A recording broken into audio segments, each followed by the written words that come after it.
A ver, vamos a sumergirnos de lleno en esto. Imaginemos por un momento la antigua Grecia, pero ojo, borremos de la mente ese mármol blanco impoluto y esa filosofía tan solemne. Pensemos más bien en barro, sudor, vino a raudales y rituales agrarios al aire libre, casi salvajes. La gran pregunta y el misterio central que vamos a intentar resolver hoy al explorar estas fuentes es cómo narices evolucionó todo ese caos embriagador de las fiestas rústicas hasta convertirse en lo que hoy consideramos la cima del arte y la alta cultura. Bueno, la respuesta empieza con una palabra rarísima. Si miramos la etimología literal de la palabra tragedia, que viene del griego tragodia, significa, por increíble que parezca, canto de machos cabríos. Sí, tal cual.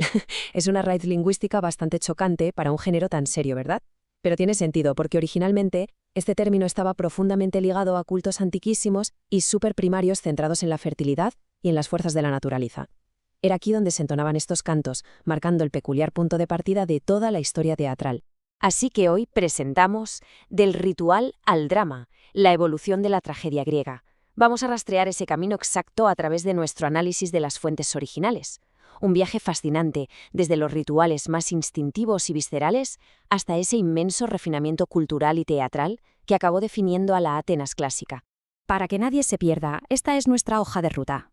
1. Los orígenes de la tragedia. 2. El sentido trágico. 3. Los festivales dramáticos atenienses. 4. Estructura y escenificación. Y 5. Los pioneros antes de Esquilo. ¡Vamos allá! Empezamos por el principio. Sección 1. Los orígenes de la tragedia. Resulta que la forma en que nació este género ha generado un debate histórico monumental. Aristóteles, que básicamente fue nuestro primer gran teórico literario, escribió en su famosísima Poética que la tragedia comenzó, cito textualmente, como meras improvisaciones, a partir del ditirambo, que era un canto religioso a Dioniso, y de los coros de sátiros. Y aunque esto nos da una pista absolutamente fundamental, hay un par de mitos históricos súper populares sobre estos orígenes que toca desmentir ahora mismo. Por ejemplo, durante muchísimo tiempo, los libros de texto afirmaban con total seguridad que Dioniso, el dios del teatro, era una divinidad nueva, una especie de importación extranjera introducida en Grecia desde Tracia de forma bastante tardía. Pero claro, la arqueología no perdona. En unas tablillas micénicas escritas en lineal B, datadas nada más y nada menos que en el siglo XIII a.C., aparece el nombre innegable de Dioniso. Es decir, esta evidencia demuestra sin lugar a dudas que ya se le adoraba siglos y siglos antes de la era clásica. El mito del dios nuevo queda totalmente destruido. Entonces, ¿qué fue lo que realmente impulsó estos cantos rústicos hacia lo que hoy llamamos teatro? Pues fueron los antiguos festivales agrarios. Las investigaciones apuntan a que los rituales para pedir fertilidad en los campos, junto con las danzas miméticas y el uso de máscaras mágicas, son la verdadera cuna de todo esto. Si lo pensamos bien, es un concepto extraño pero a la vez súper familiar. Es como imaginar nuestros carnavales modernos o las hogueras de San Juan, pero con un misticismo antiguo mucho más potente. Esa misma necesidad tan humana de dejarse llevar por la fiesta comunitaria es, literalmente, la base del teatro clásico. Pasamos a la sección 2. El sentido trágico.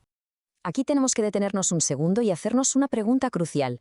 Cuando decimos que algo es trágico, ¿qué significaba esa palabra para un griego antiguo frente a lo que significa para nosotros hoy? La diferencia es abismal. Nuestra mentalidad moderna suele ver la tragedia en medio de un universo caótico, aleatorio y sin sentido, donde el conflicto es absoluto.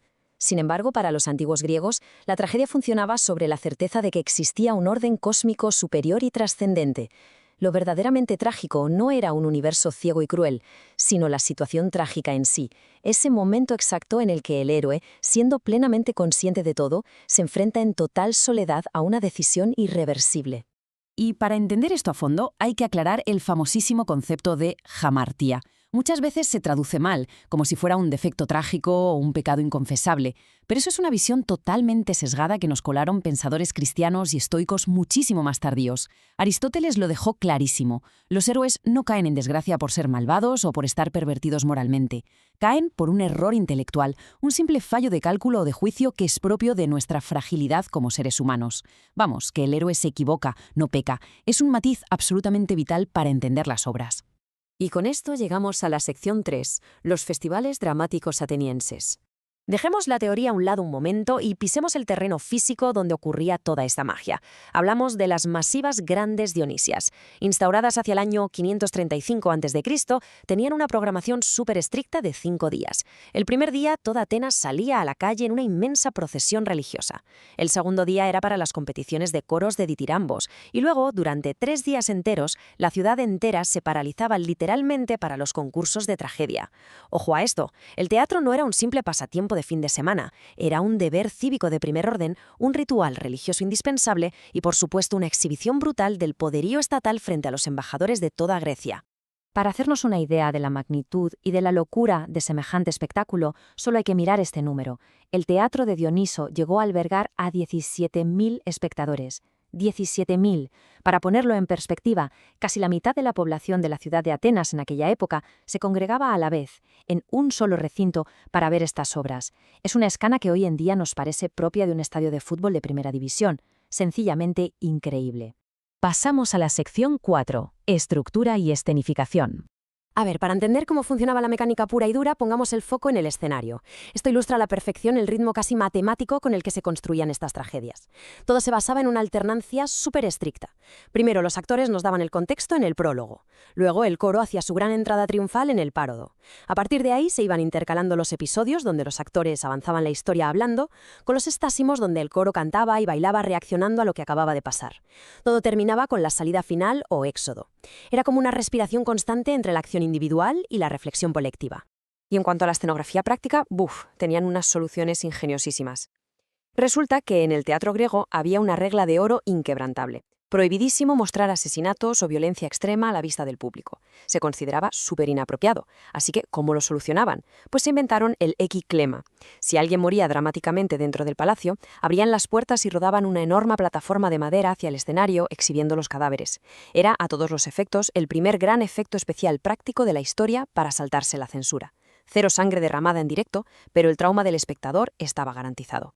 Pero el despliegue escénico no acababa ahí, ni mucho menos. Cuando los dramaturgos metían a sus personajes en un callejón sin salida y no sabían cómo resolver la trama, usaban la mijané. Imaginemos el puro asombro del público al ver cómo una inmensa grúa de madera empezaba a moverse, bajando literalmente volando a un actor vestido del dios Apolo o la diosa Atenea en medio del escenario para arreglarlo todo. De aquí es precisamente de donde viene esa famosa expresión de Deus ex machina, o el dios que surge de la máquina.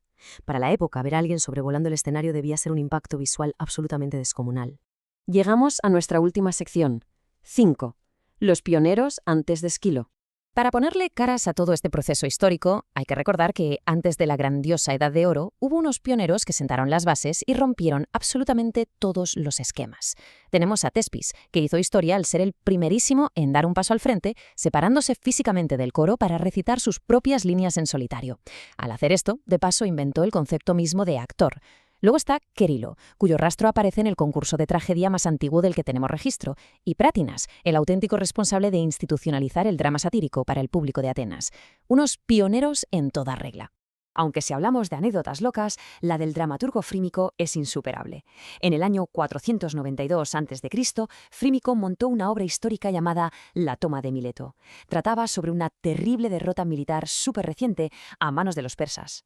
Según nos cuenta el mismísimo Heródoto, el realismo fue tan brutal y la herida estaba tan reciente en la ciudad que literalmente todo el gigantesco teatro se echó a llorar a lágrima viva. La reacción de las autoridades: le clavaron la que probablemente sea la primera multa de la historia por pasarse de la raya emocional demasiado pronto, 1000 dracmas de castigo por recordarle sus desgracias y la prohibición fulminante de volver a representar la obra jamás. Por suerte para él, Frínico supo redimirse unos años después estrenando Las Fenicias, otra obra histórica, pero que esta vez celebraba una gran victoria griega. Fue todo un éxito y sirvió de inspiración directa para el mismísimo Esquilo. Pero la anécdota de la multa marca un punto de inflexión súper importante en nuestras fuentes. Demuestra que intentar hacer teatro sobre la historia contemporánea era demasiado volátil y políticamente peligroso. Por eso, el teatro pronto pegó un giro magistral y se refugió casi en exclusiva en los grandes mitos atemporales y universales. Al usar la mitología antigua, podían explorar las emociones humanas más extremas y profundas sin provocar el caos en las calles. Y esto nos lleva a la gran reflexión final de nuestro recorrido de hoy. Después de desentrañar qué era realmente la amartía, de descubrir esos ingeniosos y primitivos efectos especiales y de ver cómo a alguien se le ocurrió por primera vez salirse de la fila del coro para convertirse en actor, nos queda una pregunta gigante flotando en el aire. ¿Cómo es posible que estos antiquísimos intentos de comprender el sufrimiento humano, a base de coros y máscaras de barro, sigan siendo un espejo tan perfecto de nuestra propia e incesante necesidad de contar historias hoy en día? Es una idea tremendamente poderosa. Ojalá esta exploración sirva como chispa para ir directamente a las fuentes, abrir un buen libro y perderse entre los versos de Sófocles o Esquilo. Hasta el próximo análisis.